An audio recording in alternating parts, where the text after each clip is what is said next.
បាទសួស្តីបងប្អូនថ្ងៃនេះដែលខ្ញុំបាទមកខាងទីដំណាំដើមខ្ទឹមរបស់ខ្ញុំបាទបងប្អូនដែលទើបតែដាំ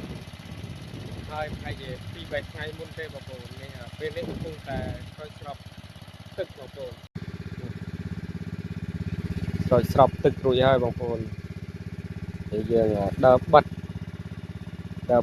ទៅយកទឹកវិញបងប្អូនដើបតែដាំហើយទេបងប្អូននៅស្រោមមិនទាន់បានច្រូតនៅឡើយខាងនេះ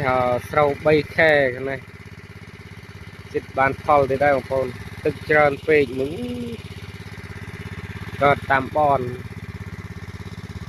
ចន្លោះអូស្រះត្រីណាមើលឡោះឆ្នាំនេះសម្បូរពេញធឹងហើយឆ្នាំនេះ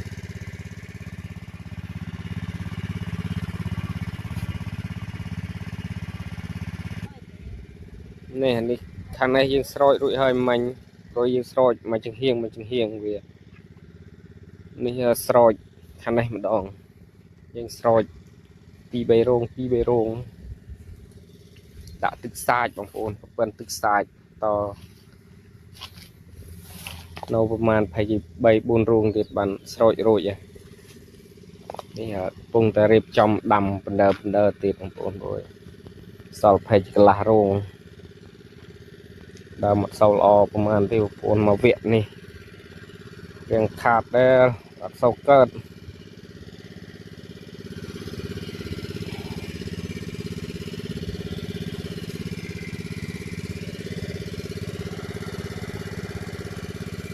យើងរៀបចំដាំនេះដើមវាឡើងខំដោយសារយើងដាំក្រអស់ដែលបើយើងដាំអស់លឿនអត់សូវអីទេ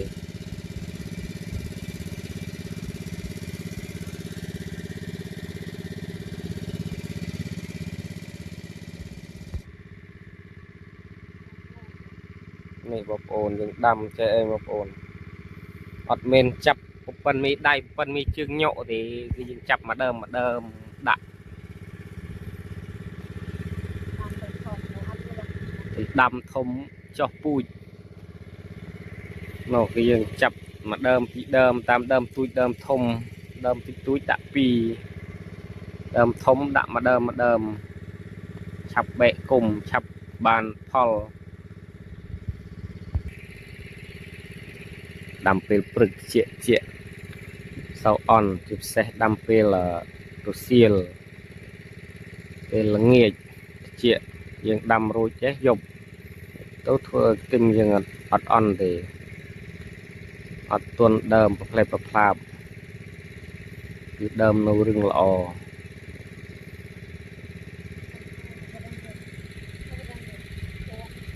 ខាងនោះដាំរួចមករយៈដែល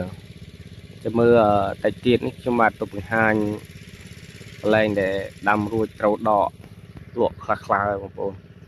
នៅមួយកន្លែងនៅខាងនោះនៅក្នុងមួយកន្លែងទៀតតិចទៀតនឹងទៅដល់ហើយយើងតប្រព័ន្ធស្រោចស្រពតខ្លីទេបងប្អូនរងខ្លីនេះម៉ាទ័រប៉ុណ្ណេះបើកើតចេះតិច100 គីឡូទេបងប្អូនកើតចូលតូនណានេះ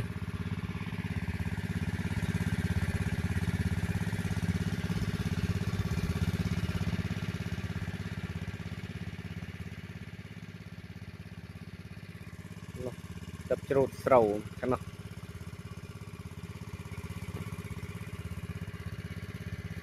មានអ្នកបោកដៃមានអ្នកជ្រូតម៉ាស៊ីន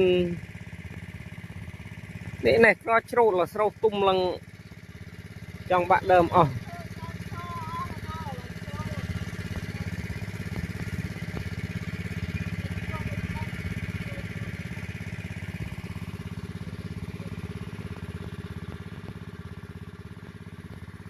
តែនេះទឹកច្រើនក៏មានអីកើត